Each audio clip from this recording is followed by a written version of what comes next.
Now, the Penn State Football Tailgate Show on 99.5, 107.5 The Bus, Bigfoot Country Legends, and simulcast on the Blue White Illustrated YouTube channel. Now, here's Thomas Frank Carr and Landon Tengwall. After most of a football season, it's the game we've all been waiting for. A matchup unlike any other every single year. Penn State and Purdue. No? No? Well, we're going to talk about it anyway. We got 90 minutes of Penn State football conversation. I'm Thomas Frank Carr. I've got terrible jokes for the next 90 minutes. Landon Tengwall's got great football analysis for you coming up here on the Penn State Football Tailgate Show live from the Field Burger and Tap. We've got a great show, and we're going to be getting to some of those thoughts about this game from a big picture view, because a 1-8 team versus an 8-1 team. What I love to do is talk about the matchups, the schemes, the players, and all of those are in Penn State's favor in a dramatic way this week. So we're going to be talking about a couple things around all of those today. So Landon, from a high-level view, you're a former football player. I don't know if you know this. Going into a game like this, with 3 games left in the season where your team is presumably favored in all of those, 1-0 mentality aside, what are you trying to do at this time of year to get better for a postseason? Yeah, I think this time of year in Big Ten play, you don't normally have the opportunity to put up 50, 60 points and shut out a team and get that confidence kind of back creeping into those white jerseys for Penn State, because I think we all felt it after Ohio State. The fans, even the players a little bit with what happened, especially at the end of the game. It was just kind of everything was deflating, and even the whiteout didn't feel as grand as it normally did just because of what happened the week prior with Ohio State. But now here's an opportunity, like I said, to just get that groove back, have Drew Aller be out by halftime. And that's another thing I'll tell you. These type of games, you're in the locker room. I remember Curtis Jacobs coming around and he's like, yo, let's be out by halftime. Let's be out by halftime. Right. And it was like, I think that's when we were playing like Ball State in 21 and we were not out by halftime. I was a young freshman and I'm like, they were like, yeah, you're going to get in today. It's like, no. That's similar to how earlier this year I tweeted out when we were playing Bowling Green. I put out tweets, hey, when should the starters be out by? What quarter do you think the starters will be out by? Yeah, that did not happen. So, but weren't they down at halftime in that game? We were down. We were down 10. Yeah, that's right. I think at halftime. Yeah. But that was a little bit of a different team. I mean, this Purdue team, we're going to get into it, but they are bad.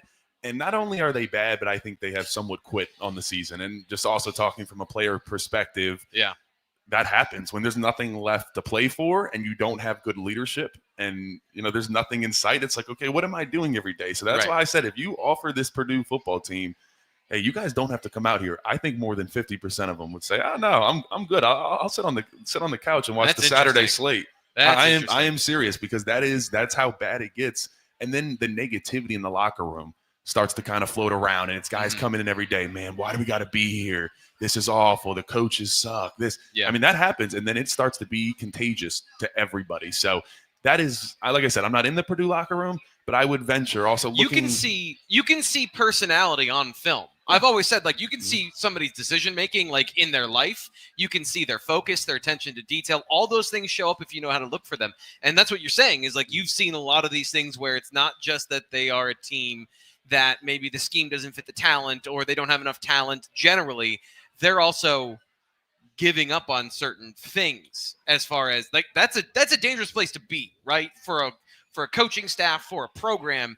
If that's the mentality, that's pretty dangerous. Well, when you reach that mentality, the AD, the head coach, everybody's on the hot seat. It's getting real warm for you. Any team that is in that scenario. So for Purdue, I mean, if you come out and you get punched in the mouth right away, which if Penn State should do that, they will lay right down and quit.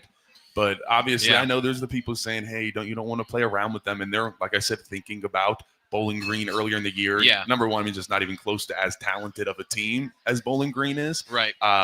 But who kind of actually fell apart towards the end of the season a little bit. Which is kind of like, again, a Big Ten team, and we're saying, that MAC team. Yeah, the MAC team's better than them. At least, like, even if you're being kind, like, they're comparable. I think Bowling Green would absolutely beat Purdue. Yeah.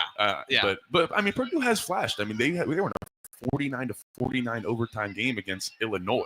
And it was like, okay, where did that come from? But as the season went on, it just kind of got more and more deflating. And like I said, once you get to that point where there is no hope of getting to a bowl game and you are mathematically eliminated, everything falls apart. And if you don't have strong leadership and strong coaches, it gets even worse. And like we said, we're just looking at the tape on film, just how the guys moved. There was a lot of times it was like, man, that guy's not moving 100%. He's not giving all of his effort. So hopefully an opportunity, like I said, for Penn State to kind of beat up on them today, get some young guys in and get that swagger back. Because like I said, I think after Ohio State, it's just been a little bit deflating all around here in State College and just for this Penn State football team. And I think it's also relevant to the conversation that they did play a very strong half against Washington last week in the first half, going up 28-0, and then that third quarter not coming out crisp on offense, and then the defense playing good sudden change defense, but then the quarterback change for Washington kind of plus the penalties allowed Washington to just mathematically linger. Yeah. And so to me, like, you do need some of these games to do what you're talking about. Get those young players in, and that's something I'm going to be talking about throughout the show, just throwing in a couple of players that I think need a veteran rest week, where they have played a lot for Penn State this year, more than Penn State has played players in the past as well. Not just that they've played a lot, but also they could use a game where they play 20 snaps, and some of those young players get a chance to play 20 snaps. So it's not just about the development of the depth, but it's also about those veterans being healthy, so that when you go on the road to Minnesota next week, which has a good defense and is a team Penn State should beat, but you are ready to convincingly, finish the season strong and healthy heading into, a playoff matchup, potentially at home, all the scenarios yet to play out on that side. But this is a really important stretch of games, I think, for December and how you're going to enter that month from a mental standpoint and a physical standpoint. But I do have a question for you. When we're talking about, and I know we made this mistake earlier this year with that Bowling Green game and talking about players that are going to be in the game early and young players, but we're at the point now in the season where James Frankel would say freshmen aren't freshmen anymore. Some of these guys have been on campus for nearly a full year. Are there guys that come to mind that can meaningfully impact this team in the playoff or whatever next big game there is? Not just, kind of the second wave that we've been talking about, a lot of this year, where you've got some young players at certain positions. Is there somebody that comes to mind that you think can actually impact a game that means something to this team and can get ready at this point in the year with these next three games? Yeah, there's a couple guys you're going to see today that I think could do something down the stretch here for Penn State. I think number one, you're looking at Tyseer Denmark. That is a freshman wide receiver that got a lot of praise coming out of camp. We didn't see him early in the year, and a lot of the fans wanted to see him. But normally in those scenarios, when a player is getting a lot of praise and you end up not seeing him, it just means that they're really not ready yet to play. That coaches all kind of will collectively agree, hey, they're not ready yet. But for one reason or another, right? Absolutely. Take me, for example. I didn't play at all until week 8, 9. It was that Rutgers game, the flu game. And then I played the last 4 games of my freshman year. And I'll tell you, I was not ready week 1 against Wisconsin in 21. So what was it? What was the area where you were still you had to get better at X? Mentally, you haven't been sitting through a college football game. You don't know what it looks like. You don't know the feel of it. You don't know just everything, the emotions that go with it. So trust me, the amount that these guys grow from week 1 until the end of the season is so much more than they grow through the spring and the summer, even though that might have been more time here at Penn State. Right. Those games are invaluable to the growth of these young players, even if you're not playing, just being a part of it. And that's why they travel young guys early in the season that might not necessarily be playing in that game, but you might need them later in the year. And so that was kind of the case with me. But now, looking at the rest of this year, Tyseer Denmark, the wide receivers have been struggling a little bit. I would love to see him get involved today. I think we will see him get involved today, especially with Bo Perbula hopefully getting in. And then also, I think we'll see a ton of Cooper Cousins. I think Sal Wormley is a 6th-year right guard. I wouldn't be surprised if Sal's out after the first quarter. No, really, no matter the outcome, if we're only up by 2 touchdowns, because I think that is how much faith Philip Troutwine has in Cooper Cousins. And I think a lineman on this team that is going to be I don't want to call him all-time great or anything like that. Don't get me too far. You do want to, but you're being responsible. I'm being responsible, but just his personality, everything. I think the fans are going to fall in love with Cooper Cousins. Yeah. So I'm excited for him to. He's played a time. He's played in pretty much every single game this year, but I think this is the first game where we will see him for 3 quarters plus. So excited for that. He's going to be the leader of this offensive line for years to come. And then obviously we'll see a lot of Dejon Lane, who hasn't played a lot in the couple weeks past. And I don't think he played at all against Ohio State. And then now, you might need him down the stretch. You don't know what's going to happen, really. Yeah. So we'll get a look at some young guys. And then I think everybody's excited for maybe the future. Ethan Grunkmeyer. We could be getting – Ooh. I don't know. We're going to see. I mean, Franklin's kind of, talked about that a little bit. My favorite, I don't mean to be, but Franklin brings up Jackson Smolik all the time of, coming back. But I think Franklin is really excited to get a look at Ethan Grunkmeyer in game. As he should be. Yeah, because there's no comparison to seeing a quarterback in practice. I mean, you can see him a million times. It's practice. You want to see how a quarterback can operate in game with the pressure on. And, I mean, against Purdue, up 50 is not going to be pressure for Ethan Grunkmeyer. But it's more pressure. But it's more pressure than it being in practice in Haluba Hall with no viewership. So, Can you hit the freshman quarterback? You can't hit if he's running the scout team, can you hit him? Yes. Okay. A little bit. And then also there is, if you don't play, you have D squad scrimmage. So practice squad scrimmage Sunday nights. Okay. So all the guys go out to celebrate Saturday after the win. Yeah. But if you didn't play 10 snaps or more in that game, you're in the scrimmage on Sunday the next day. So everybody's going out having a good time. And it's like, hold on, wait a minute. In the back of my mind, I might be out at Champs, but I'm like, tomorrow I have a full padded scrimmage. I can't go as hard as I want. I can't go as hard as I want tonight. Or as hard as everyone else is around me. So you'd think that, but there was a lot of, we won't get all the way into it, but maybe some hungover scrimmages in the past for some young guys. A lot of it happens. A lot of not going to make that decision again. At least that's what you think in the moment. Yeah, exactly. Yeah, for sure.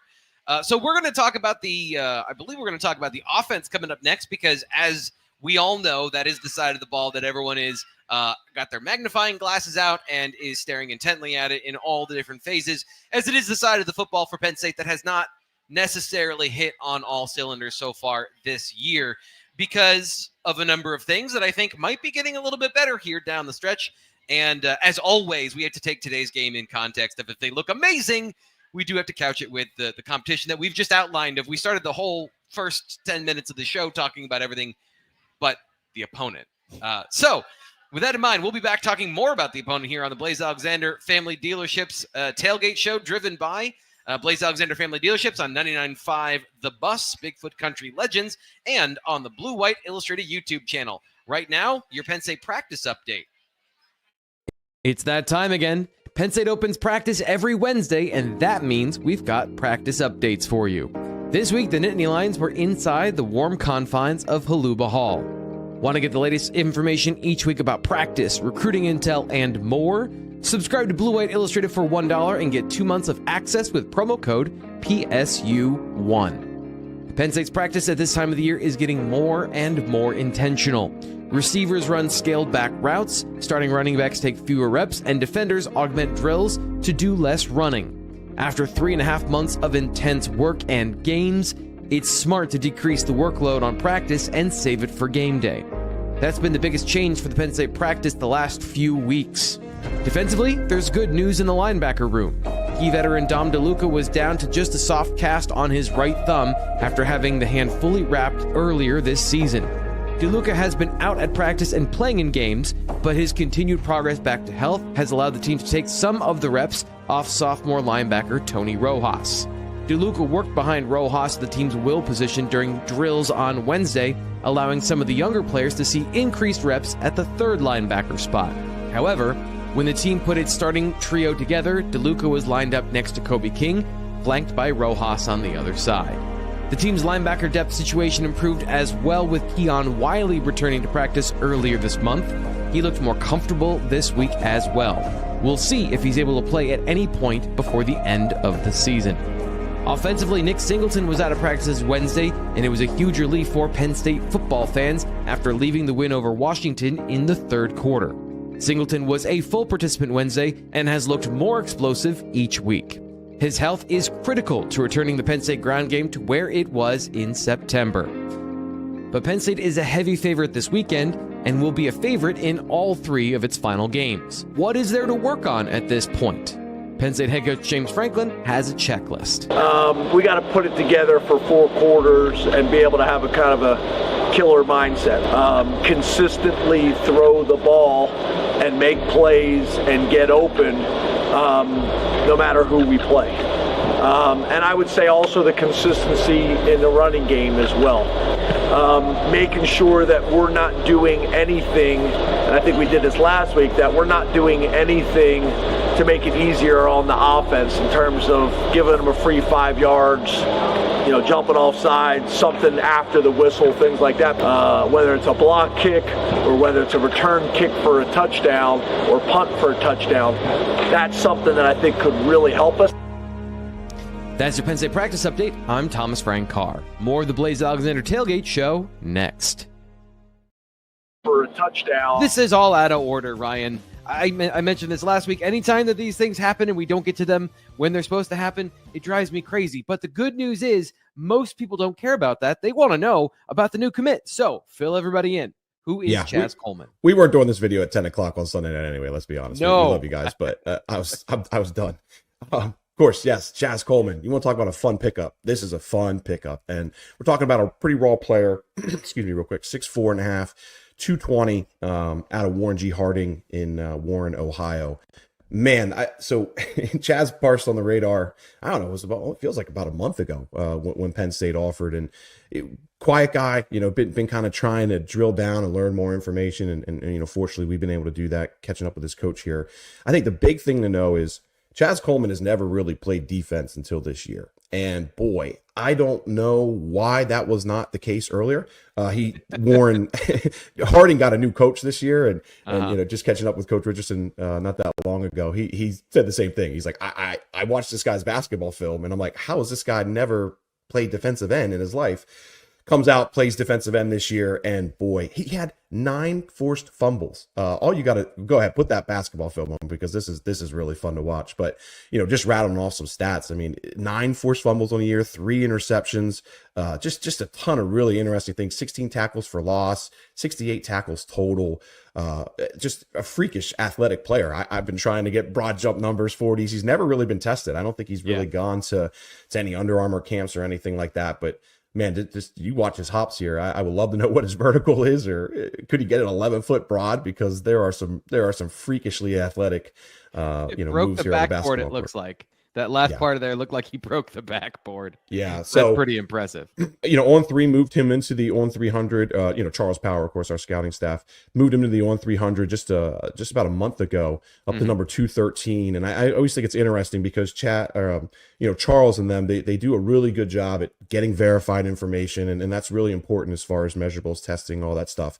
So the fact that they moved him into the on 300 without that information, I think that speaks very highly of the kind of athlete that we're seeing on film here. And I think Penn State saw that as well. He picked up his first offer from Ole Miss actually to play tight end. That was only a handful of months ago, and really has taken off since then. We were speaking with a source earlier today too about how Chaz came on campus for his official visit Saturday morning, so he didn't leave until Monday. And obviously his commitment comes out Sunday night. Well, we were told that a bunch of schools were contacting him late Sunday night after that commitment came out to kind of see if he would be interested in taking a visit here or there. But seems pretty firm. But Penn State's really excited about this one. Raw player, got to learn how to use his hands. There's a lot of things that he has to grow into as far as an edge rusher. But again, just watch the basketball film. Go watch his highlights. He just put edge rusher highlights up, I believe, last night too. So to go check that out on his huddle page, because boy, his burst, those first couple of steps, the way he's able to close, man, there's some things here that should really excite Penn State fans, I think.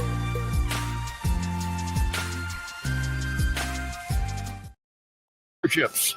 Be the smartest person at your tailgate.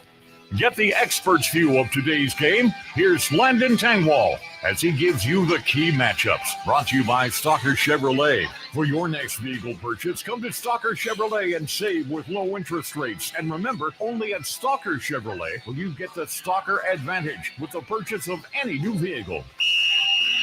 Welcome back into the Penn State Tailgate Show. We are getting into my key matchups. And today, there's a lot that Penn State can take advantage of. But number one, above all, they need to get the wide receivers back going. That is something that really struggled against Ohio State. Only three catches for our wide receivers, and really no impact whatsoever outside of that Trey Wallace catch that we know what followed after that in the end zone. So I think today we need to get the wide receivers involved. We need to get the ball out to Trey Wallace, which when we get him the ball, and we got him involved early last week against Washington, good things happen. I would love to get, as we mentioned earlier, a look at Tyseer Denmark, the young freshman wide receiver that has been getting a ton of praise from Coach Franklin, really everybody from the top down in the Penn State organization. We haven't really gotten a look at him yet this year. So excited for that. And yeah, let's air it out a little bit. Let's throw some deep balls. It's been 3 weeks since we have thrown a true 30-40, like an air ball, a Russell Wilson moon ball. I had to work that in there, diehard Steelers fan. It's going well for us right now. Big game tomorrow against the Ravens. All right, anyways, but back to Penn State. I really just do think that we need to get the wide receivers going. I'm excited about it. I think there's a really good opportunity. And then there's a good opportunity for Bo Pabula and Ethan Grunkmeyer to get involved today. And I think everybody's excited to get a good look at what could be the future. Who knows whether that's Bo or Ethan next year. I think there will be, or Drew Allar's back again. There's talks of everything, so we will see. But nonetheless, let's get going in the air today against Purdue. Last week, I came in and I said, if this offense doesn't throw the ball efficiently against Washington, there's a huge problem, and I expect them to score, and to score a lot on that defense. And, the idea was they had such a good pass defense coming in. They hadn't played anybody good yet. And from a quarterback perspective, I want to say, to make that clear. This week, my biggest, you talked about this earlier, of the players maybe not playing very hard, and maybe that's obscuring my opinion of what's going on defense, but they are running, James Franklin talked about it at the beginning of the week, the Illinois defensive scheme, which is, I want to say, kind of NFL adjacent in terms of 5-man fronts and then aggressive man coverage in the back end. To play man coverage, you need great athletes to play the man coverage they play with very little help and very little spatial help as well, of like 5 guys on the line of scrimmage. So you don't even have linebackers off the ball to clog up some of those passing lanes. It is one-on-one across the board in every area. Purdue does not have the talent to do that. And if also what you're saying is true, there should be miles of open green grass for these receivers. So if Penn State doesn't, I'll go one further.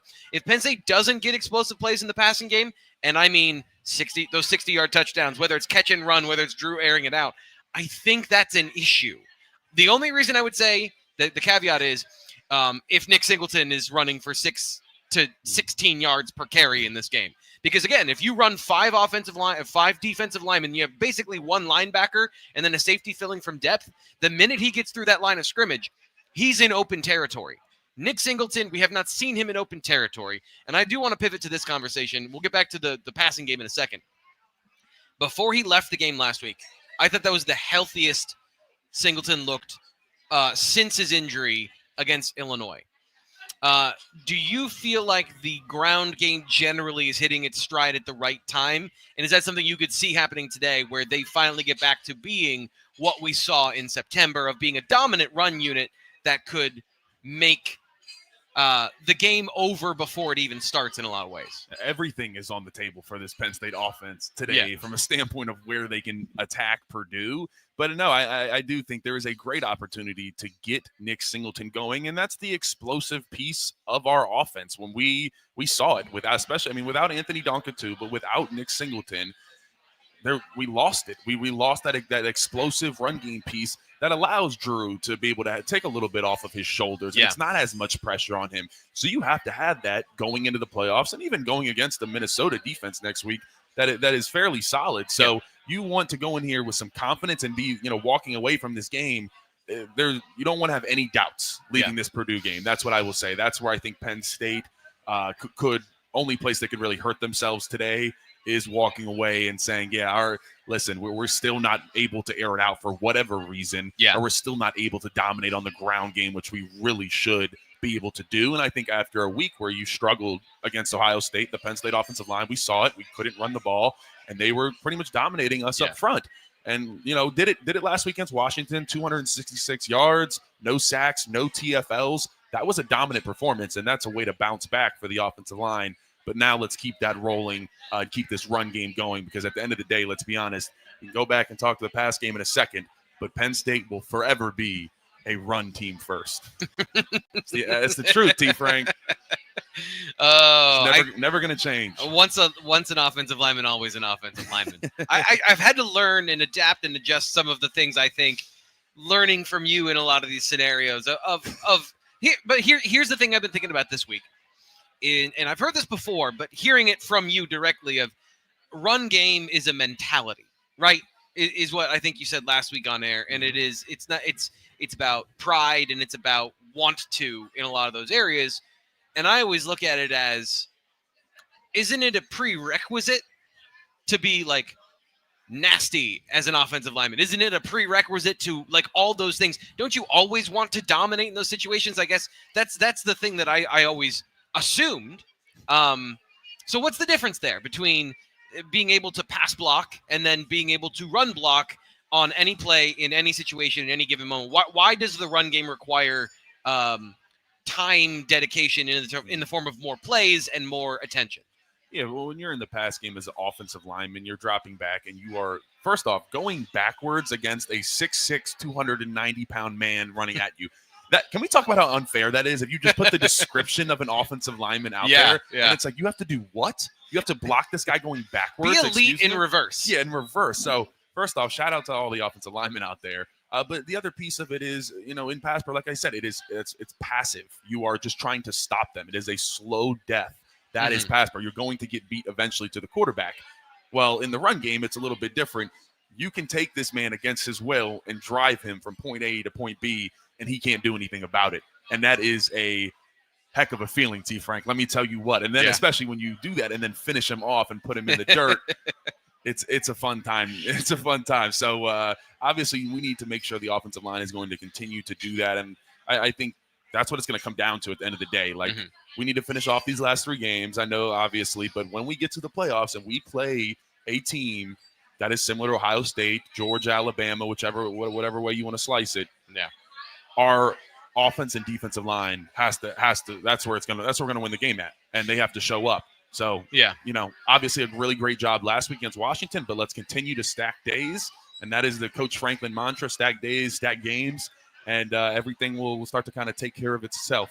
You got me spewing a little bit of coach speak over here. I'm like reverting back into like my playing days. Right? You got right back into that mental groove. Right. Well, so speaking of, I don't even think this is coach speak, but I asked James Franklin, what's left for this team to do over the next 3 weeks? What's the checklist of things you want to improve on before whatever happens next? The thing that he said first is do it for 4 quarters.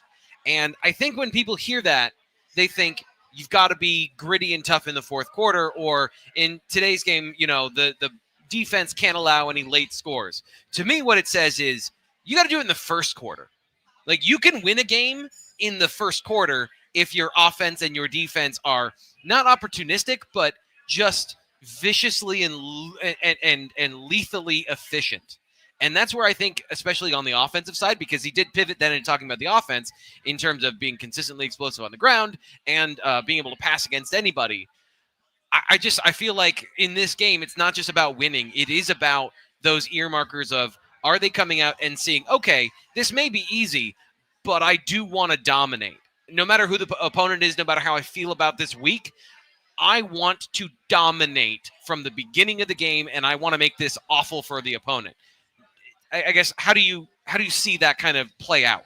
Yeah, I think the only way to not give fans any type of complaining capacity, because we know you and me do this. We know our fans, even after wins, like to still air their grievances. I think the only way that the Penn State football team can completely shut everybody up, they need to come out, score a touchdown on the opening drive, and then what needs to ensue is turnovers in the 1st quarter where Drew Aller and company are getting the ball at the 20-yard line going to the end zone. Yeah. A special teams blunder where Purdue gets a punt block. That happened against Ohio State. It's happened a couple times to them this year. That type of stuff needs to happen today, and then it result in a 56-0, 56, maybe to 7. If you don't ever want to let up that donut, but at the same time, you will get those backups in there if we should, for a big chunk of the game. So it's understood if you give up a little bit. But that is the type of game Penn State should have, and everybody should be out by halftime. So this is something that I've been tracking this week because James Franklin started talking about redshirt status and the final 3 games. Now they have a lot of players that can cycle in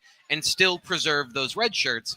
But the flip side of that is they have to replace somebody in the lineup. You can't just start extra players. So I was trying to target who were the players, and he kind of listed the players they think are going to be a part of the conversation, but also the positions of where they need to get rest. And that's where I started today's show, talking about, making sure this team is healthy going into the postseason. And Nick Singleton and the offense and Drew Aller getting in a rhythm and finding that explosive gear again, that's priority number 1.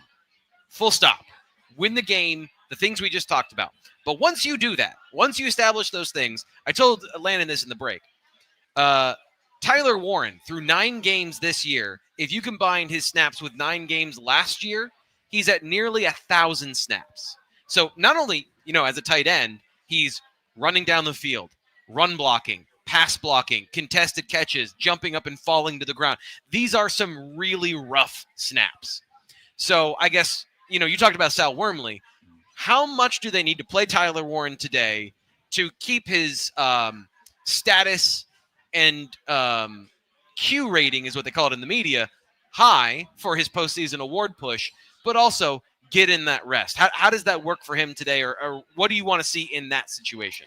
I think you get him the ball early and often to start the game, especially that first drive, and we've seen them do it against USC. He had first 2 touches on that first drive. It's happened a couple times this year. I think we will expect that from them, and then I think there's already an emphasis after Ohio State to make sure Tyler Warren gets his hands on that ball in the red zone. I think there will be an extra emphasis today. Let's get Tyler a couple of touchdowns and get him out of this game. And I think that could include maybe you already kind of take him out, and then it's 14-0 and you're going up 21-0 and you're near the 1 yard line and he hasn't played in 8 snaps, but you throw him in and get an extra little touchdown to kind of put him over the top. So I expect Kotonicki and Franklin to continue to help push Tyler Warren to be labeled one of the best tight ends in college football. We all know he is, but he is fighting Bowling Green's tight end. If you're listening on radio, I put big air quotes because he is a wide receiver, and that is kind of who Tyler Warren is competing against for the Mackey Award, the best 230-pound tight end that plays over 50% of his snaps from the slot or out wide. Let's not forget, tight end is half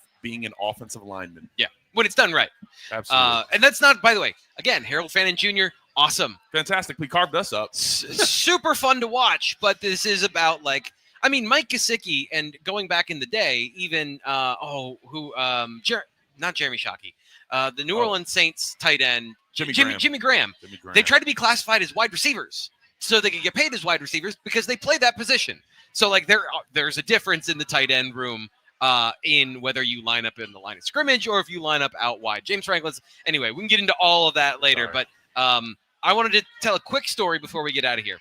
Back in the day, when I worked at back in the day story. Back in the day, I am now old enough to have back in the day stories. When I worked for the first iteration of Seven Mountains Media before it was Seven Mountains Media, we were partnered with the Field Burger and Tap, is where we are right now. Come out and say hi. Check it out. It's an awesome place. When they first opened, I got to come and be a taste tester for some of their stuff. Their milkshakes are amazing, and I still to this day remember the field nachos.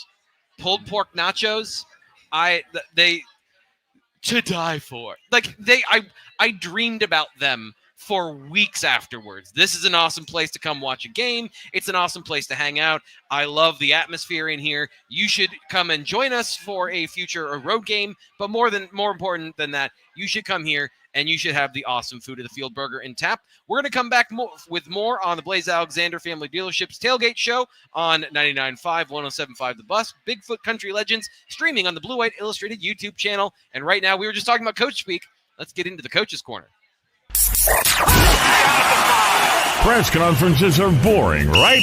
That's why we've set aside the most important stuff for you. It's Coach's Corner, powered by Bobby Ray Hall Honda on West College Avenue, State College. Online at Bobby Ray Hall Honda of StateCollege.com. The Nittany Lions roared for a resounding thumping of the Washington Huskies during the whiteout, 35-6. James Franklin was more than pleased with the team's performance, especially against the new Big Ten opponent. Washington has all the talent all over the field, but James came away feeling jubilant over how they handled the Huskies' stars. We went into the game saying that we needed to eliminate running back number 1, who we had a ton of respect for going into the game. He ended up with 24 yards and 2.2 yards per carry. He was averaging 103 yards per game. And number 12 had 2 catches and 35 yards, 0 touchdowns. He was leading the Big Ten in receiving touchdowns with 9. There were 2 guys that we went into the game feeling like we had to be aware of those guys and limit their production. Penn State's wide receivers joined the defense in having a strong whiteout performance. The whiteouts combined for 8 catches and 123 yards, up from 3 catches and 49 yards in the loss to Ohio State. Throw in Tyler Warren's 8 catches and 75 yards, and you're looking at a near 200-yard day for the receiving corps. Franklin says there was one major key to getting everyone involved against Washington. We want to get as many guys touches as possible. How do you do that? You be better on third down. We were 7 of 7 on third down, manageable third down situations, and every time you're successful on third down, you got a chance for at least 3 more plays. So, when you're 7 of 7 on third down in the first half, that's going to lead to good offense, and that's going to lead to more touches and more opportunities for different guys. Kickoff times for games have been up in the air over the past few weeks, to say the least. Fans were outraged over the big noon kickoff for Ohio State, but overjoyed with the 8 p.m. whiteout game against Washington, only broadcast on Peacock. PSU's next 2 matchups on the road to Purdue and Minnesota are both slated for 3:30 p.m. kicks. James talked a bit about how big specific game times can be the eventual outcome changers of the games. I do think part of the reason the games have been a little bit lopsided is because of the crowd and because of the environment. That plays a factor. Home field advantage is a real thing. And when that's the whiteout, it's even more so. It creates a real challenging environment, specifically on offenses. We will make our case with what we'd like to do and how we'd like to do it, but we're going to need cooperation from others to make that happen. That was your Penn State Coach's Corner. More from the Tailgate Show in a moment.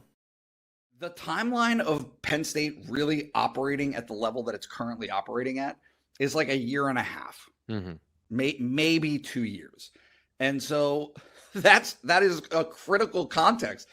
Penn State's administration does not boo for James Franklin. They think he's doing an outstanding job. They think that the program is on an outstanding trajectory.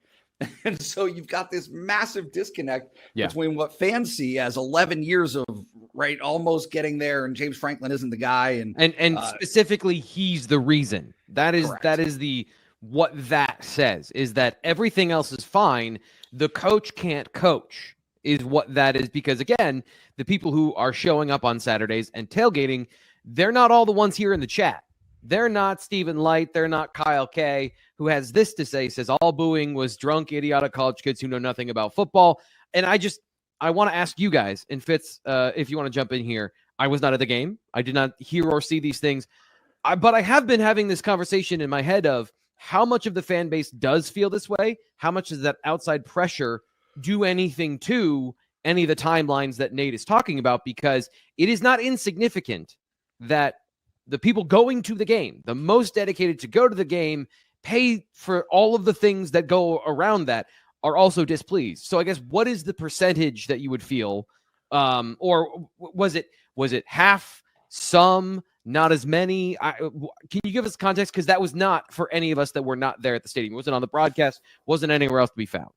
I don't know about a percentage. We didn't have the windows open, so you kind of felt it from the student section to our right, but also it was kind of like the wave. It just kind of once I think people heard other people booing, they were like, "Oh, I can do this," and then it just kind of went from there.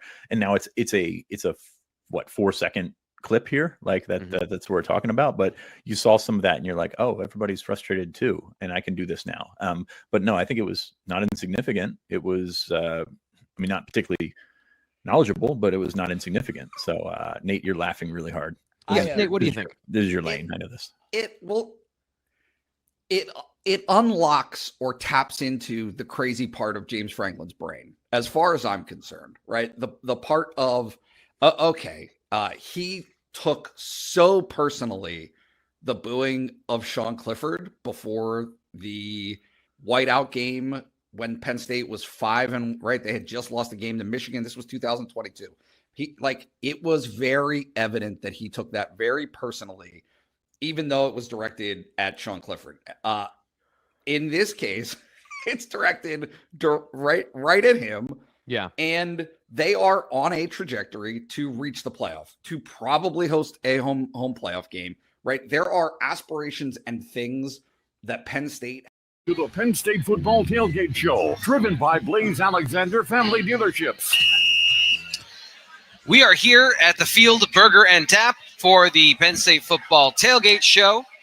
And Blaze Alexander Family Dealerships is celebrating more than 40 years of service to the community. Blaze Alexander Family Dealerships has a vehicle to fit your budget and transportation needs. Home of the $1,000 lowest price guarantee with 20 locations throughout Pennsylvania. We spend a good amount of time on the offense. We talked about a lot of things. We probably can circle back to talk about the receivers later in the show. But now we need to talk about the defense. That's how this works. We pick a side, then we do the other side after we talk about the first one. And the defense, Landon, I don't know what to say here because like the offense, I don't see a path for Purdue to do much. I don't feel like they are. I won't go as far to say because I don't know these things in detail the way you do. I won't say that they're not well coached, but I see the running back turning down obvious running lanes. I see an offense that's trying to run outside the tackles because they physically can't run in between the tackles, even on a team like Northwestern. Then you add in Penn State's talent and their ability to flow to the football, and I genuinely don't know where to go with this conversation. So what's on your mind, top of the to-do list for Penn State? Is it 3 and outs? Is it turnovers? Is it defensive scoring? Again, we're talking about this in terms where if they don't do these things, there's going to be a lot of people that have a lot to say to us after the game. Yeah. But I guess, what do you think here? Negative plays. That is the key for this Penn State defense, and that is something that Purdue's offense has produced a ton of negative plays. When Hudson Card, their starting quarterback's in, over the past 4 games he's played, he's been sacked 12 times. So he's averaging 3 sacks a game. In the past 3 games, they've given up 20 tackles for loss. So put that all together. With a team that loves tackles for loss. Yeah, this is sacks and tackles for loss. You wrap that all together, and they are, essentially averaging 9 negative plays a game. I mean, that completely just stifles your offense. You can't do anything with that when you're averaging almost, basically, let's call it 10 negative plays a game. You're going backwards. Yeah. And so what that does is then you're living in 2nd and 11, 2nd and 12, 3rd and 9, and you are what we call behind the sticks. And that is what leads to turnovers. That's going to be the Jalen Reed and Zakee Wheatley territory of when it's 3rd and 11 and their quarterback tries to force something to get the first down. And obviously chaos will ensue for this Penn State defense. So I think that is where we can get after this Purdue offense. Force those negative plays, turnovers will follow. It's when you have nearly 20%, let's just say that you said roughly 10. Let's say they get 60 plays on offense, which is probably too high. We're talking 20% or more negative plays per game for getting to a certain number of yards is hard at that point, let alone points. So who's having a big game today? In this context, tackles for loss, sacks. I don't think people realize how good Abdul Carter has been this year. But to me, this is another game where even if he doesn't play more than 20 snaps, he's a guy who could have 2 tackles for loss, 2 sacks, and be out of the game. Yeah, he could have his patented stat line, 2 sacks, 4 TFLs. He's had that twice this year. Yeah. I mean, to have that stat line in 2 different games that were fairly decent-sized game, Big Ten games with Illinois and Washington. He had 2 sacks and 4 TFLs in both. So I think Abdul Carter can have an impact. Who do I want to see have the biggest impact, and who do I think has the ability? Tony Rojas. Yeah. And I think we need to see it from him today. Yeah. Coach Franklin was asked about Tony Rojas in his Monday presser. It might have been Wednesday, but he was asked about him. And Coach Franklin gave about a 2-minute answer that summed up to Tony needs to be better. And I think, obviously gave him his credit where credit is due. He's a very talented young man. He's extremely athletic. I think he's up there with Abdul Carter and the likes when you're talking about just on-field athleticism.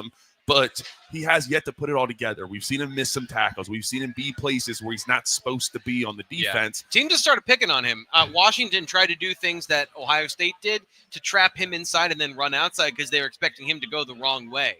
So, like, teams are even identifying him at this point as a weakness in the defense. And, it's been a very frustrating year because I think Tony Rojas can be the best pure linebacker at Penn State, maybe under James Franklin, because that athleticism, his coverage ability, which has not suffered despite the fact that he has not been playing the run well, but he is, at this point in the season, if he was banged up, you've got to be able to play through it, right, Land? Like, at this point, if you've been out there for 300, almost 400 snaps, you have to find a way to make tackles. You're on the field. You do. You absolutely do. But I will tell you, those injuries, and I was actually talking to some people about this, it starts to become kind of an axe in a tree type thing where, you're just swiping away at that tree with the axe, and like that shoulder, that knee, that's, holding on well by week 9, week 10, starts to hurt a little bit more. And then overall, like you said, every week just hurts more and more. And, you ask a guy how they're doing, and I'm hurting. Yeah. Like that. No one is healthy. If you ask, is anybody hurt for this Penn State game? Yeah. Everybody. Yeah. So that is the nature of November Big Ten football. Now let's see if we can go out there and dominate like we should. And I think it really does start with the defense. You obviously want to go down and score a touchdown with that opening drive if you're the Penn State offense and really set the tone.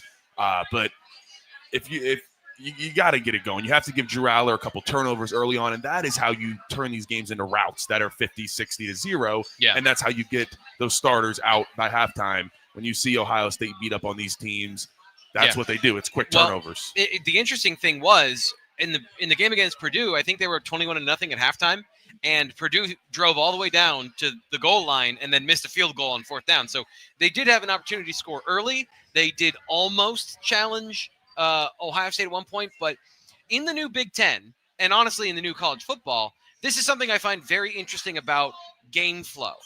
So we're used to the clock stopping on 1st down, talented teams running as many plays as they want, and getting as many drives as they want.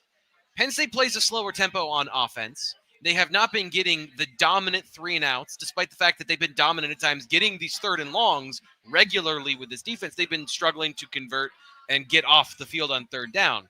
So it is gotten to a situation where Penn State had 4 possessions in the first half against Washington. They scored on all 5, but there was not an opportunity for them to have 35 points at halftime.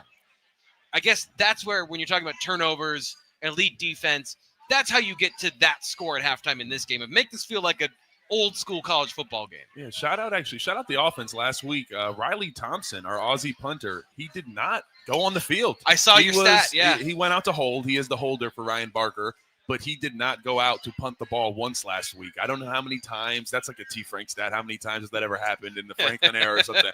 But I would venture in the Franklin era, with the offenses we've had in the years past, and we've been explosive, but it was very on or off. Yeah. I would venture that's one of the only times that has ever happened where the Penn State punter does not walk out onto the field. So offense is doing something right now. Like I said, to turn this into, and I think Washington could have somewhat turned into a bit of a blowout if the defense was matching the offense's energy, essentially, of, a couple of splash plays.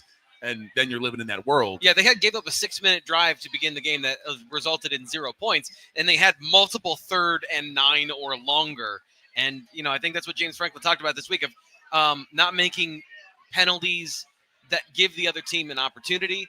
He's always fine with the effort penalties, but the stuff before and after the snap, the mental errors that are allowed to extend drives, that is something that we've seen this defense do consistent. Like the offsides has been wildly consistent for this team, where even for a couple weeks, like if it was gone for a couple weeks, then it comes back, and like it's a wild thing for this defense. Okay, don't get me started on that, because that used to be like we used to go to the war with the defensive line, because in practice, and if you don't know, I played offensive line here at Penn State. In practice, the defensive line knew our snap count. Like, they know it like the back of their hand. They know what's coming. So they time it up and they'll jump it. And PJ Mustipher was the biggest fraud when it came to timing up the snap count. We would get so mad. And imagine a 315-pound man exploding into you before the ball even snaps. Yeah. So, But needless to say, it's kind of been a problem in years past, not nearly as much. And now you have a defensive line that isn't as veteran as necessarily you've had years past, where Deni Dennis isn't, playing as much. Abdul Carter isn't a veteran in the sense of a defensive lineman. It's his first year playing. So you start to see guys jumping a little bit. And, hopefully, trust me, they're running for that. Yeah. That does happen. You're getting some type of punishment. that happens. So hopefully they're learning, and we won't see it today. So I've been talking a lot about this week, BlueWhiteIllustrated.com. I broke down the snap counts for both the offense and the defense, who's in the red line area, who is kind of in the yellow area of they could use a rest today. And really the defense is where you have a lot of these guys that are redlining in terms of the snaps they've had this year. Tyler Warren is really the only player on offense, given as many injuries they've had on that side of the ball, that needs to really take as many snaps off him as possible today while still staying in that groove. Defensively, I'm going to read you some of these stats, and they're crazy. Jalen Reed, through 9 games, not saying that this is through an entire season, he has 480 snaps at safety. Zakee Wheatley has 470. If we compare that to last year and the number of snaps that the safeties at Penn State had, it's in the low 300s. Last year, KJ Winston had 307. Jalen Reed had 337. So 100 more snaps. That's basically, they played 2 more games on top of what they had last season. And part of the reason was Zakee Wheatley was a rotational player and Keaton Ellis was on the team.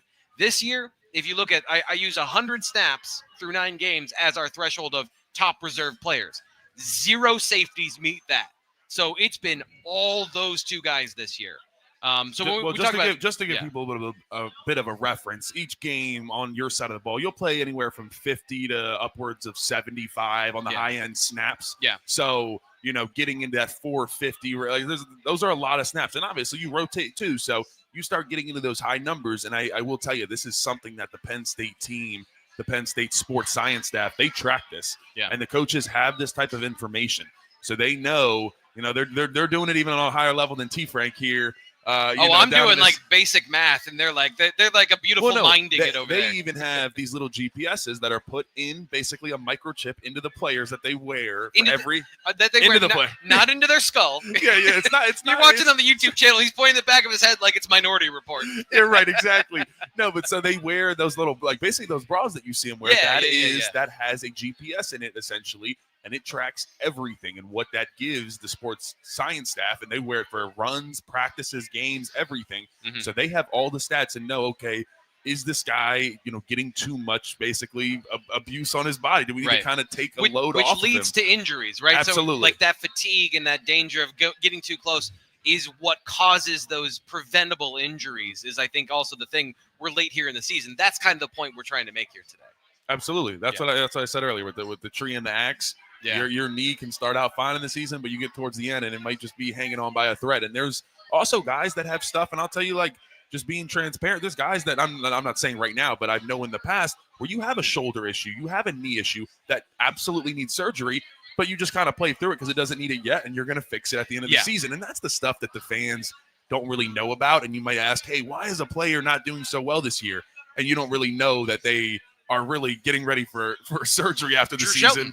Yeah, Drew Shelton last year, absolutely. Yeah, I had to play through that type of stuff, which I think bled into this year as well. Like that's the other thing we talk about of guys in the off season and getting bigger, faster, stronger. If you're rehabbing, you're not getting bigger, faster, stronger. And if you're trying to play yourself into shape, a guy like Shelton, who we looked at early this year, and I was like, I said to you, like, I don't know, like he doesn't look great.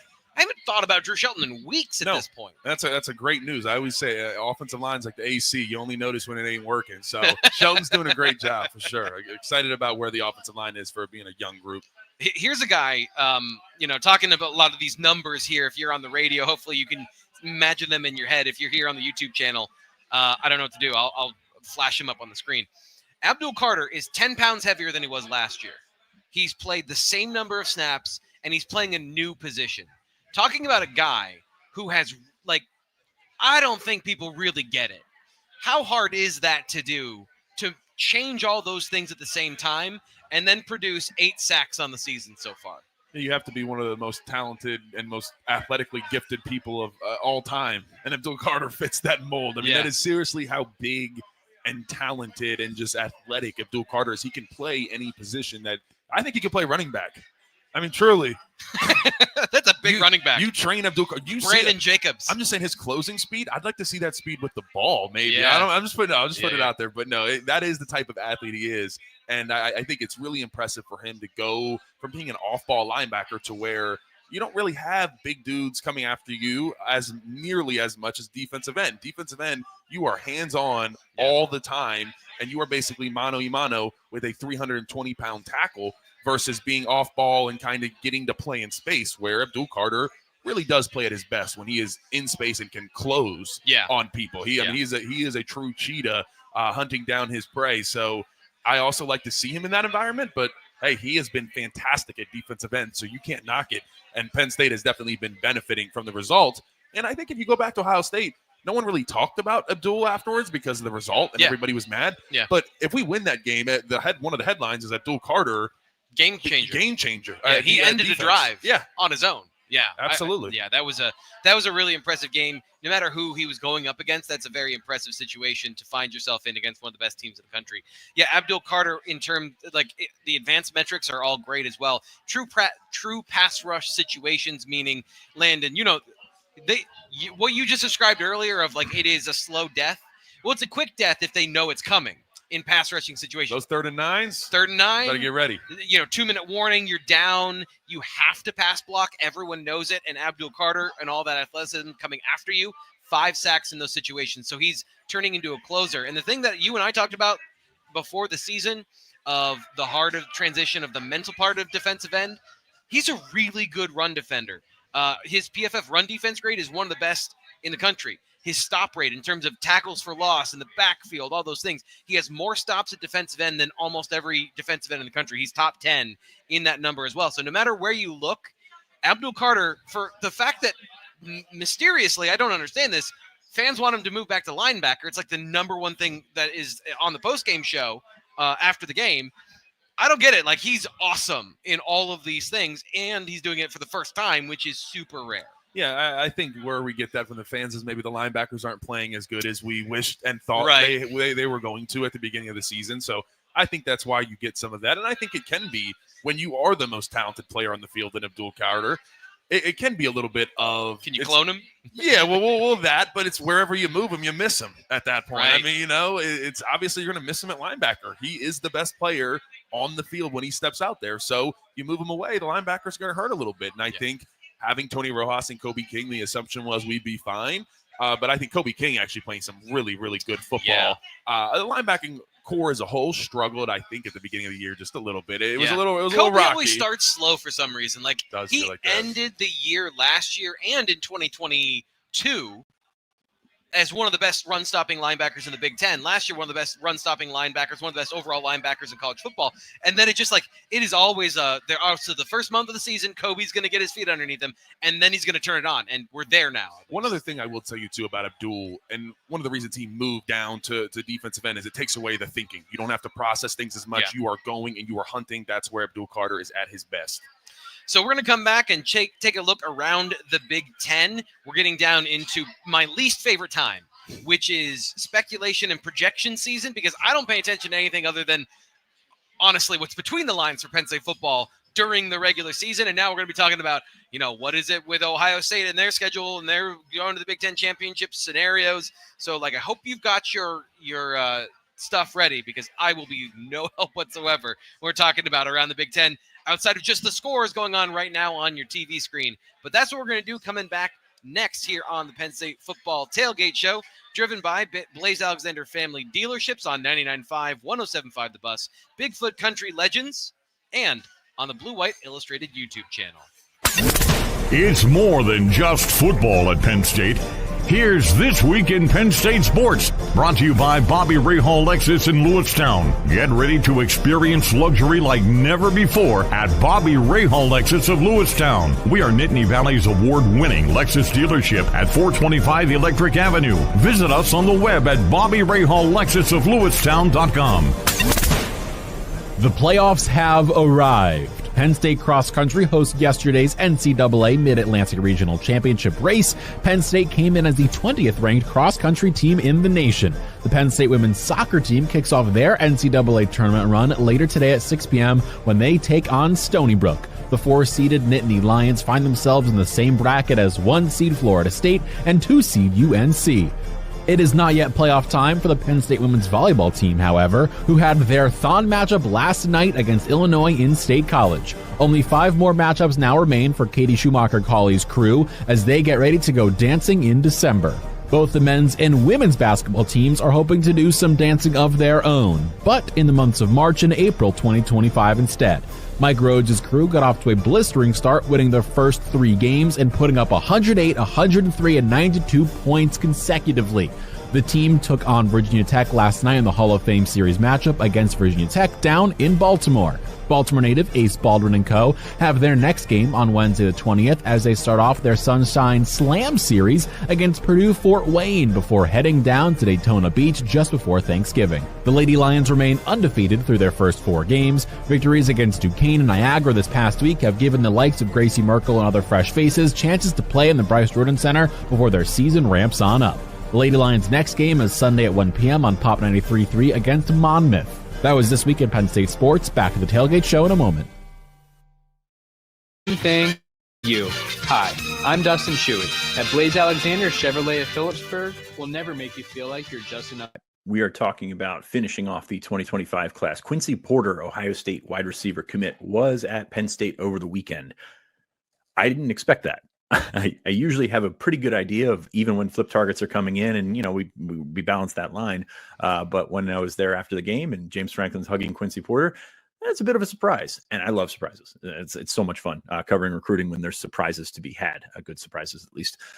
So Quincy Porter on campus, wrote about him today. Wrote about the ongoing Brandon Finney saga as that continues to play itself out. He's still committed to Oregon. Penn State's still certainly heavily involved there. Michigan's still involved as well. Definitely checking that out. But really just recapping the weekend that was. It's been a busy couple of weeks for Penn State's recruiting staff, about 150 each weekend, each of the last 2 weekends, highly dense in terms of targets. I know Ryan Snyder has done a phenomenal job compiling those lists over the last couple of weeks. Those guys could probably use a nap. I'm not going to lie. It's been a busy weekend. Now, as we said, going up to the last 2 weeks is that noon kick against Ohio State gave you an opportunity to showcase, sort of the peak atmosphere. Even though it was a noon kick, this weekend probably gave you a little bit more chance to recruit. Like that's kind of the silver lining there with the 8 o'clock kick. Actually, the 8 o'clock kicked great. There's no need for linings or anything like that. Yeah. You get a chance to be around these kids, to actually recruit them, to have them get some questions answered. So it's almost more not like a junior day, but like it's a more informal visit than showing up at 8:30 for a noon kick where the team arrives just being processed, right? Like it's a meat market for a noon kick. You got to get them in certain spots. Then afterwards, maybe you get a little bit of time to hang out. But for the most part, this is an opportunity to showcase more of the big picture, the tailgating picture. I thought the fields were awesome on Saturday. We were out there for a while. I don't know that I've ever tailgated when it's dark before. You think about Penn State has its night games. It's usually September, and it usually gets dark around 8:30 or something like that. So that was a different experience. It got colder than I expected, but that's neither here nor there. There's a lot of people that had a lot of things that helped them deal with the cold. Can't do that. You had to go work before we're going to work. Yeah, you're absolutely right. But you look at the visitor list, it was great. You had Zion Ali, the number 1 overall prospect on On3's class of 2026 rankings as defensive end from Maryland. That has been a long-time top target. This is a guy that came to camp this summer, which I think is it's a good indicator of he's actually putting in the work to figure out if he's a fit in terms of system, in terms of coaching style with Deion Barnes. And that's a positive sign, I will say. That's going to be a tough one because Oregon's in there. Ohio State's in there. Tennessee just came in. Texas A&M just came in. Auburn just came in. There's a bit of a theme there. He had a top 5 and he stepped back from that top 5. Penn State was in that top 5, and I still think they're in the mix.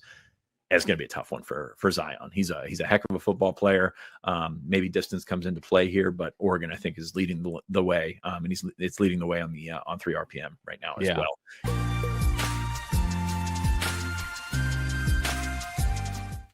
The Penn State Football Tailgate Show. We are at the Field Burger and Tap, the Old Bay Fries. I know we talked about the food here earlier. The Old Bay Fries are driving us nuts. It's a payback for the fact that our speakers are in front of this table and I'm basically shouting in their ear right now. Appreciate them being here and putting up with us.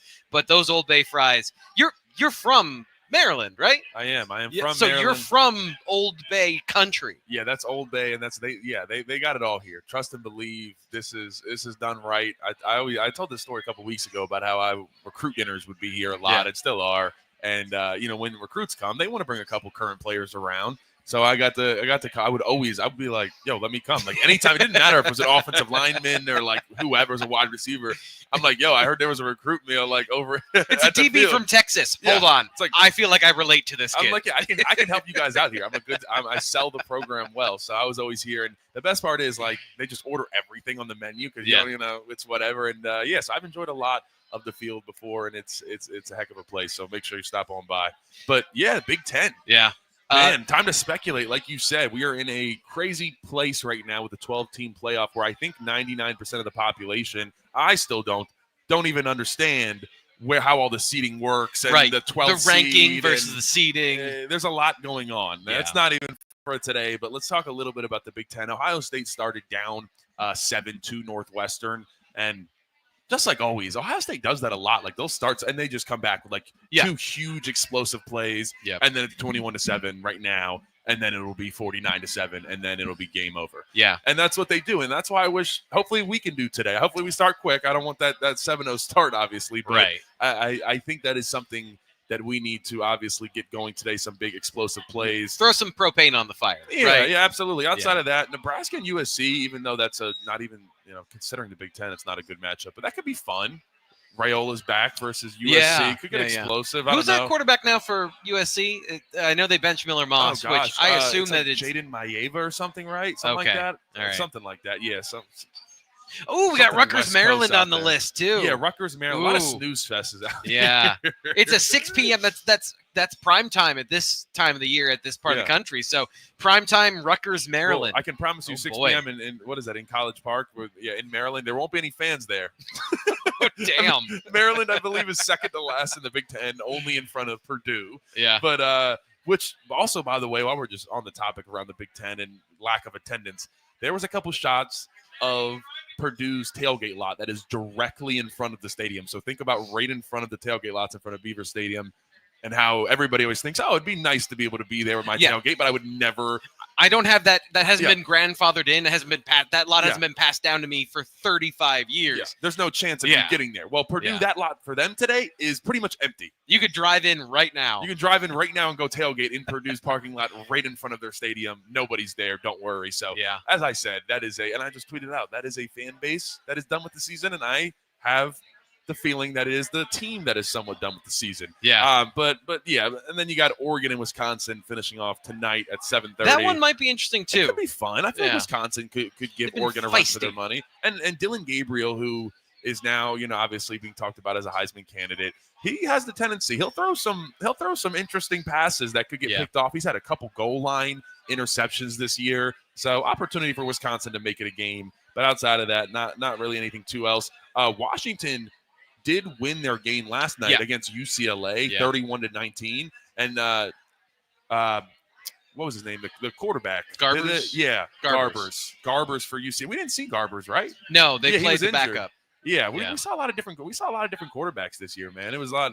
Hold on, I didn't even look. Did Washington's? I want to see which quarterback they played. They played the backup. They played the backup. Yeah. They both played. They should play the backup. 7 for 8, 67 yards and a touchdown. And then Will Rogers has 2 interceptions. Again. Yeah, more of the same for Will Rogers. That might be the end for him, and they might move on to Damon Williams Jr. at Washington. But yeah, I mean, where we sit right now at the end of the day. The big news this week is that Indiana's on a bye.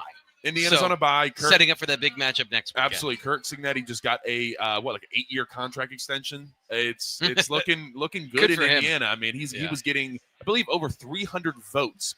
Kurt Cignetti got in the presidential election from the state of Indiana. He got their head coach got over 300 votes. So that kind of just puts it in perspective how the fans, how everybody feels about him. So Indiana, Ohio State next week. It's going to be a big one. I mean, it's basically Ohio State has to play 2 games for the Big Ten championship to get there. And let's see what happens. It's an interesting. So I was looking at this week in terms of the college football playoff rankings. Everyone is kind of in protest that Penn State was ranked so high, and then they're now 4th in the rankings. Obviously, that's not where they're in the seedings because of the automatic bids, et cetera, et cetera, et cetera. But James Franklin talked about playing more good teams on the roster and it's on the schedule, and it's not the same. It's not your father's Big Ten, is what he said. And so I had to stress test that in my head of, is that true? Because I don't think anyone really respects Penn State's wins so far this year. That's the problem with having them 4th overall, is they only have 1 loss to a really good team, and then the rest of their schedule is the Big Ten, and nobody seems to think those teams are any good. They've played the middle of the Big Ten. So now if you have top 6, middle 6, bottom 6, they've played the meat of the Big Ten this year. Now, have they played Oregon? No. Have they played Michigan? And is Michigan good? No, they have not. Michigan has like 5 losses. It's like, what's going on right now? Yeah. But they have played quality teams that have certain aspects of their character that can challenge the opponent. Penn State should have smashed more of them. I think that's a fair thing to say in terms of the ability to blow out UCLA. That didn't happen. Being more consistent at the beginning of the USC game so it doesn't go into overtime. Another one of those, I think you would say, missed opportunities to showcase how good you are. But the College Football Playoff Committee has given the Big Ten the benefit of the doubt that they play 9 conference games. So there are fewer non-conference games on the schedule, and they've included more of these good football teams, even if they don't have the brand recognition of an SEC. Yeah, the SEC, they play, like you said, they play less conference games, and that's why you see Alabama play like Mercer in November. I forget, I think it's like Georgia. One of the teams is playing a very bad team, I think this coming week or next week. So it's weird to see because in the Big Ten, you're like, oh, it's always, once we get into Big Ten play, it's nothing else. Yeah. That is not the meat case. Grinder until Thanksgiving. Exactly. You're in the ringer every week, and it's physical. It's not necessarily like that. And it turned out this year, obviously, you have an easier game with Purdue, and sometimes that will happen. And I think that's why Penn State has an opportunity today that you don't normally get at this point of the season. Well, I mean, you kind of do. Like, it depends what kind of Michigan State you're looking at. Because we play Michigan State at the last game, like, every year. It was always Michigan State. Yeah. And whether you're talking 2017 or 2018, that's a little bit of a different story. But if you're talking, nowadays, you don't know, like James Franklin said, it's not your father's Big Ten. Your schedule actually kind of matters. It's not like, okay, we have the same schedule every year. No, you might have Oregon, Penn State, and Ohio State all on your schedule in 1 year. And it's like, oh, man. And then you also only might have one of the big dogs. And your schedule looks a lot more favorable, like Penn State. You only have Ohio State. But I think the other thing that is interesting to me in this conversation is those teams in the middle, like in Illinois, good football team, obvious weaknesses, should not be thought of as an elite team in college football, but a good football team that would build your resume, or a UCLA that won 3 in a row and was looking like they were on the upswing. A lot of those teams are just eating each other. So your strength of schedule looks different because those teams are 4-3 in the conference standings, or they're near 500, but they've played other comparable teams along the way. And yes, if you're in that upper tier, nobody cares how you did against USC in October when they're in the bottom of the Big Ten. But these teams are, I guess, overall better, and they're eating each other up. So it's more like the NFL in a lot of different ways, from a competition, a parity schedule, a parity results of the schedule, and all of those things. Yeah, no, you're absolutely right. Wisconsin, USC, Illinois, like those are all good wins against teams that, like you say, they kind of just beat each other up. Talking about next year, I talked about us only having to play one good team. Yeah. We have Ohio State, we have Oregon, and we have Indiana next year. And now Indiana's on the list of that's a good team. That's a good team. And then also, Michigan State's pretty bad. You got Iowa. They could go either way. And then you have at Rutgers, too, which flashed, but that's at the end of the year. So, actually, we don't know that. Sorry. It was just at the end of the list. But Rutgers normally is the end of the year. That's how it goes for us. But nonetheless, we have – next year is going to be hard. It's going to be an interesting year. We're going to lose a lot of guys, and we're going to play a tough schedule. Sorry. Enjoy today against Purdue. But that's the point, right? That's the point of how important this year is for a number of reasons. And Nebraska, by the way, and you don't know with maybe they get Raiola better. next year with Maybe they get Rule. better. So next year's schedule is really hard for Penn State. And that's why you need to seize the moment and why missing out on the college football playoff last year is a compounding effect of not getting that exposure of being there and not beating Ohio State last year, not getting over the hump. And this year, being in the college football playoff as they are now, they've got to win these 3 games. They've got to make sure they do everything that they can do to secure that spot in the dance the first year, be a part of it, because when you go to the offseason, recruiting, and I know recruiting is going to be sewn up mostly before then for the class of 2025, but the transfer portal, all these things where you say they're losing a lot of guys, if they can bring in those players and show, hey, listen, number 1 receiver out there in the transfer portal, we'll get you close to what you're getting from somebody else, but you want to come here and you want to play in this offense because look what we did against blank in the playoff. You need that this year to then set up for next year. Interesting conversation here. Early National Signing Day has been moved up to December 4th. It's normally I sign like December 17th. Yep. Now you have a home playoff game. Penn State, if they win these last 3 games, I would say it's 90+% likely we have a home playoff game. Now you have an opportunity where the 24 class is done completely, that's signed, sealed, delivered, and you can have your whole focus and a lot of those 25s, and you're bringing them to a home first ever playoff whiteout game in Beaver Stadium. Maybe in the snow? It may be in the snow. That's a hell of a sell for a recruit because I will tell you that is kind of what sold me 2019 Michigan whiteout. Yeah. So just putting that out there. Could be fun with all the implications of maybe getting some you're even getting me you're getting me excited. Also, like it's cold in here, so I'm just feeling all of it. But that would be an intense environment. And I think Penn State fans are very excited about that. We're going to try and do our best to get you excited about this game coming up. Everyone loves to feel validated and vindicated that your team is great. We expect that. I'm just giving you a preview of the scores. We're going to get our X factors and what we think needs to happen for Penn State on offense and defense coming up in our final segment here on the Penn State Football Tailgate Show. I'm Thomas Rankar. That is Landon Tengwall. We'll be back on 99.5 The Bus, 107.5 The Bus, Bigfoot Country Legends, and streaming on the Blue White Illustrated YouTube channel. This is one of those situations where we all expect Penn State to win, but it's the how much, blah, blah, blah, those sort of things. So, Ryan, take us away. What do you expect from Penn State in this game? 42-7. Not even sure why I gave them 7 because I think they've only have 6 points in their last 3 games or something like that. But to me, it's easy stats here. Purdue is 85th in rushing success rate defensively. They are 129th in passing success rate defensively. Penn State's top 10 in both of those categories. There's no reason they shouldn't be able to have a lot of success early in this game, get up 4 or 5 touchdowns and be able to rotate some guys in the second half. But, the one thing I'll come back to, again, I'll keep stressing it. Last week, Ohio State, 45-0. Texas over Florida, 49-17. Notre Dame over Florida State, 52-3. I think style points are going to matter down the stretch here. And give Penn State credit. 35-6 over Washington is in my eyes, a good style point as well.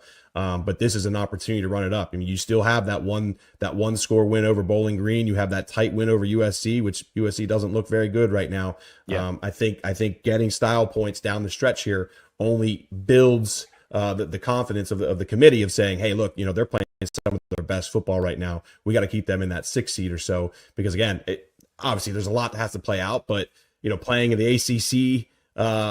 Champion as a 6 seed, or I don't think they'll get the 5th, but 6 in my eyes is probably their best. That's a lot better than having to play the Big Ten champion or the SEC champion in that next round. Fitz, give me your best. What do we got here? I got Penn State winning big as well, 45-6. We'll see how the defense allows those points, but I just think there's a big gap here. And like I said, unfortunately for Ryan Walters, it's not going to work out for them. You look at the schedule this year, and the comparable opponents lost to Notre Dame early in the season, 66-7. That's a big one. Wisconsin, not a comparable opponent, but 52-6. Now that was at Camp Randall. That changes some things. Oregon 35-0. So you look at the style there that Purdue is not great at running the football, but they're going to want to string this one out as long as possible. That's kind of what they did against Oregon. And last week, 45-0 against Ohio State. The funny thing here is they went to overtime with Illinois and lost 50-49 in a game that doesn't look like it is the most out of place score on any schedule I think I've ever seen. Like, T. Frank, I don't know if you've delved into this one. I started watching it, yeah. But it's just like, okay, well, you see some potential because Illinois, not a bad team, I don't think a great team, but in that middle tier in the Big Ten that we talked about earlier. Yep. But 50-49. How's that happen? Well, they are intimately familiar with each other from the stylistic perspective. And I think that I barely got into it the other day because I was sitting outside of the Lash building watching film. I wasn't exactly like in my studio. The Illinois offensive line not being strong physically and as a unit overall was part of the problem, where they're running laterally on this defense and they were able to chase some stuff down. Lock it up. You lock it up. Lock it up. Here's the expert predictions for today's game. Welcome back to the Penn State Football Tailgate Show. If you're here on the Blue White Illustrated YouTube channel, you're listening on 99.5 The Bus or Bigfoot Country Legends. I am Thomas Frank Carr. Landon Tengwall, former Penn State offensive lineman, with me.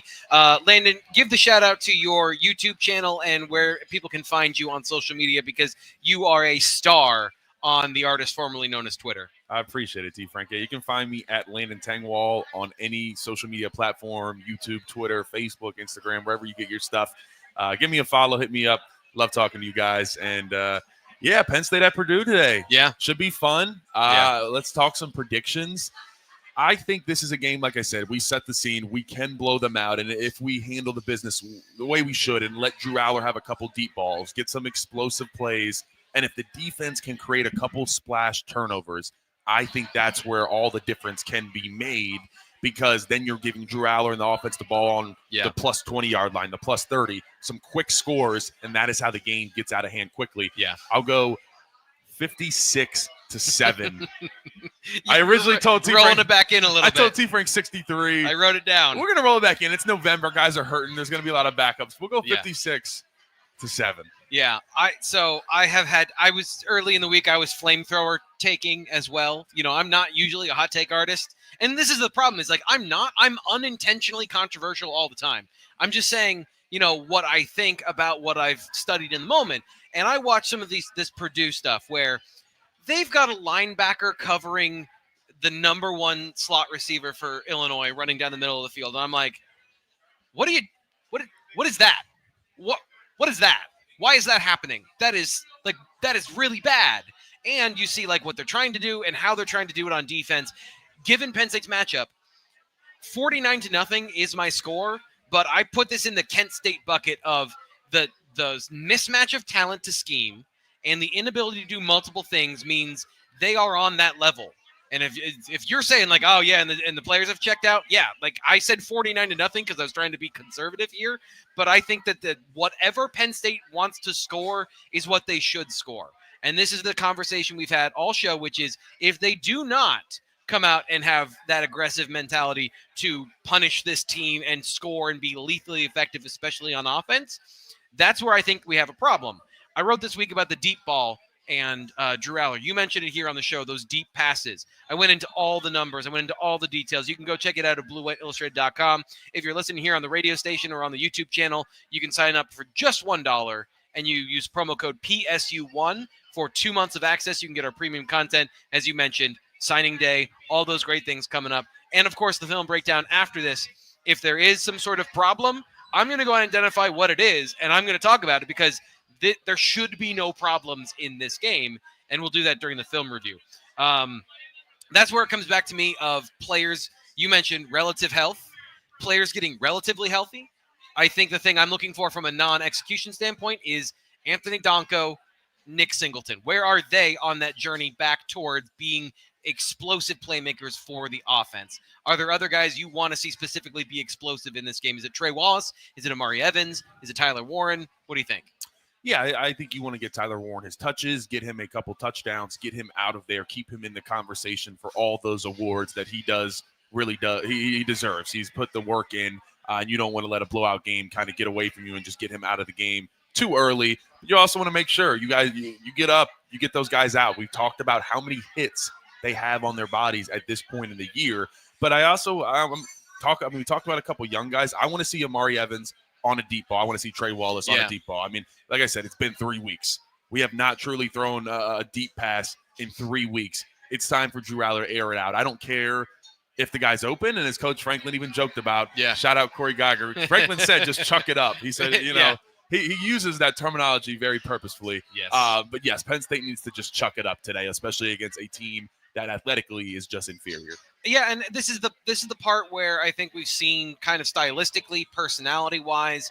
I've been trying to do some digging and learn more about the coaching of the quarterbacks and what they're asked to do on a play. Drew Aller is very by the book in what James Franklin has expressed about what he wants his players to do. And Drew Aller, when I'm watching the film, that's exactly what he does. If the first guy isn't clearly open, somebody else is open on the play. And by the way, having watched a lot of film, that's right. Usually somebody's open on the play. You'll never go broke taking a profit, I think is the adage. But sometimes you do have to push your chips in and test, because the defense is taking things away for a reason. And my opinion of Drew is that he can do anything he wants to, from a throw the ball to any part of the field, take any risk, and more times than not, he's good enough to make those things work. I want to see him do that just a little bit more. Not a lot of bit more, a little bit more. Because the way I said is, like, Sean Clifford could not read a defense the way Drew Aller does. But every once in a while, he was not a by-the-book quarterback. He would just go throw the ball he wanted to throw. Drew could do that a little bit more, and I think could stand to benefit from that. And in that, Amari Evans, I want to turn this over to you. What did you think of trying to get him involved on the end around last week and trying to get him involved in more ways than just, hey, he's going to run a deep ball because he's in the slot and they want to run him off of safety? Yeah, I mean, I like it. I mean, you have to try when you have a player that is, I mean, he's the fastest guy, but at the same time, yeah, it's hard. And we've talked about before in his routes why he is kind of inconsistent, is he can get knocked off his routes. If he's playing a cornerback that's physical, and think about Ohio State. I mean, they were playing man-to-man, and they were challenging our wide receivers, and the refs helped them out too. They let them pretty much do whatever they wanted, the Ohio State DBs, and they were all over the wide receivers. And listen, we got out physicaled up front. We talked about against Ohio State, but our wide receivers got out physicaled. I mean, that's a thing. It shouldn't be that much of a thing, but it was. So that is where you need to see some of these guys step up. And I just think, you know, looking big picture, today's an opportunity for guys to kind of for Trey Wallace to truly reemerge and have a big stat line and then get out. And I think just looking at, you know, like I said, the Purdue defense and the opportunity they present, it's like, okay, we need to be able to rely on these wide receivers when we get to Georgia, Alabama, Ohio State again, whatever it is. Yeah. And right now where we sit, it doesn't necessarily feel like you would have full trust in the wide receivers that they can show up. If a team blankets Tyler Warren and then challenges all your other wide receivers one-on-one, and they have a good defensive backs back there, well, I'm not feeling very confident. Let's start to change that a little bit today and let some swagger creep back into those Penn State uniforms. Yeah, I think that's an important thing for those receivers, and that's the one thing in this game where you could see that, and you could see that development, and then you ask, does that translate to that Georgia matchup or that Notre Dame matchup or whoever it might be in the playoff? And but confidence is so interesting.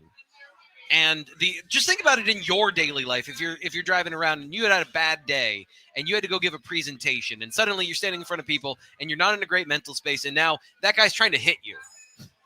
The entire room that you're trying to present to is trying to rip whatever is in your hands out of your coffee mug. They're trying to throw it against the wall.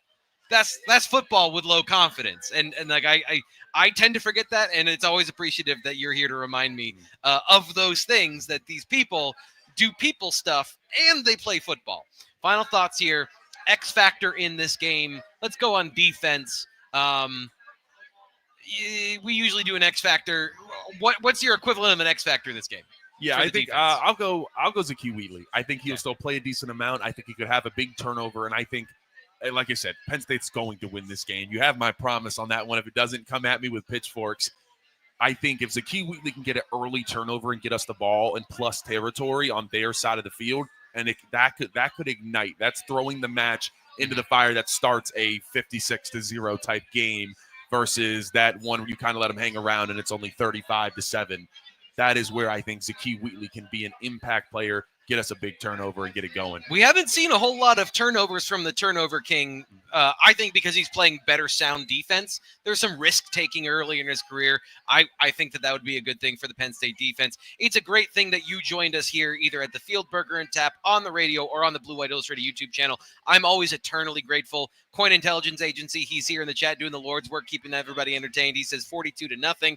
Franklin Fanatic, another regular here, he says 63-9. So those are your predictions from the gallery. We will be back with the call of the game and more on the radio station. And, of course, we'll have our post-game shows later. I'm Thomas Rankar, Landon Tengwall. We'll talk to you then.